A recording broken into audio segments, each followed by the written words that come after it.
विशाल पवार या पक्षाचे स्टार प्रचारक विट्यात राजकीय हवा तापली।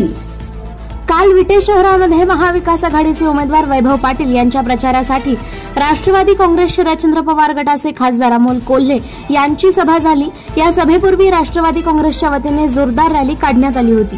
पहा अमोल कोल्हे काय म्हणत आहेत। जर घरात पुणे आजारी पडले तर पै पाहुण्यासाठी पाहुण्या रावळ्यांना फोन करावा लागतो। जी काही सेविंग असते ती निघून जाते। कधी पोराच्या शिक्षणासाठी पोरीच्या लग्नासाठी ठेवलेली रक्कम असते ती आजारपणावर खर्च होती आणि त्यासाठी ही वेळ महाराष्ट्रातल्या कुठल्याही कुटुंबावर येऊ नये म्हणून महाविकास आघाडी सरकारच्या माध्यमातून प्रत्येक कुटुंबाला 25 लाख रुपयांचा आरोग्य विमा दिला जाणार आहे। आणि पाचवी फार महत्वाची गोष्ट आहे ती म्हणजे अनेक समाजांचं म्हणणं आहे। प्रत्येक समाज आपल्या हक्कासाठी आपल्या न्याय हक्कांसाठी भांडतोय। मराठा समाजाचं मागणं आहे, धनगर समाजाचं मागणं आहे, ओबीसी समाजाची काही म्हणणं आहे, आदिवासी समाजाचं काही म्हणणं आहे।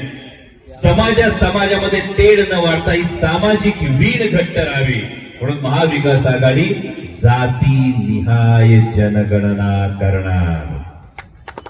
ही जाती निहाय जनगणना कशासाठी करणार तर आरक्षणाची जी 50% मर्यादा आहे ही मर्यादा वाढवण्याच्या दृष्टीनं जाती निहाय जनगणना महाविकास आघाडी करणार ही पंचसूत्री महाविकास आघाडीची। आणि मगाशी बापू बोलताना तुम्ही म्हणाल वाढप्याचं मला लय आवडलं,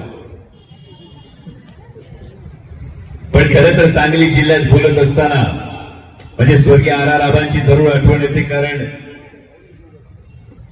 खरोखर पक्ष जी 2 जुलैला घटना घडली ही घडल्यानंतर जर आर आबा असते तर आज आर आबांच्या तोफांनी गद्दारांना पळता भुई थोडी झाली असती। त्या आबांची आठवण सांगली जिल्ह्यात आल्याशिवाय होत नाही। आणि सुरेश भाऊ इथे आलेले पण जसं तुम्ही वाढपी म्हणाला तसं एक सांगायला राहिले 7,500 किलोमीटर फिरलोय, जवळपास 75 मतदारसंघातून फिरून आलोय।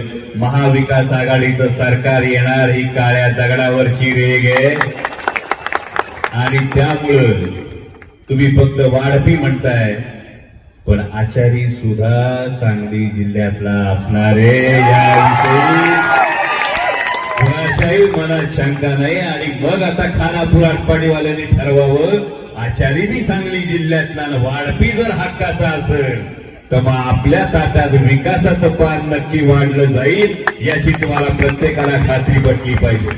आणि हे होत असताना मगाशी स्वाभिमानी शेतकरी संघटनेच्या आपल्या अध्यक्षांनी सांगितलं छत्रपती शिवाजी महाराजांचा सिंधुदुर्गाच्या पुतळ्याचं तुम्ही उदाहरण दिलं, पण त्याच पद्धतीनं जेव्हा आटपाडी तालुक्यामध्ये एका भगिनीवर बलात्कार होतो, बलात्कारासारखी दुर्दैवी घटना होते, तेव्हा छत्रपती शिवाजी महाराजांनी जेव्हा रांझ्याच्या पाटलानं बदंमल केला होता तो पाटील कोणत्या गावचा, कोणत्या जातीचा, कोणत्या पंथाचा हे पाहिलं नव्हतं, त्याचा चौरंगा केला होता। परंतु आटपाडीमध्ये बलात्काराची घटना घडते आणि जर गुन्हेगाराला पाठीशी घालण्याचं काम कोणी करत असेल तर त्या पाठीशी घालणाऱ्यांचा राजकीय चौरंगा केल्याशिवाय गप्प बसू नका एवढंच तुम्हाला कळकळीचं सांगणं आहे। आणि काय टेन्शन घेऊ नका, महाराष्ट्रातली परिस्थिती हीच आहे। आता महाराष्ट्रात फुलत नाही कमळ, महाराष्ट्रात आता फुलत नाही कमळ, बंद पडलंय घड्याळ आणि कोणी किती बी ताण येत नसतोय बाण,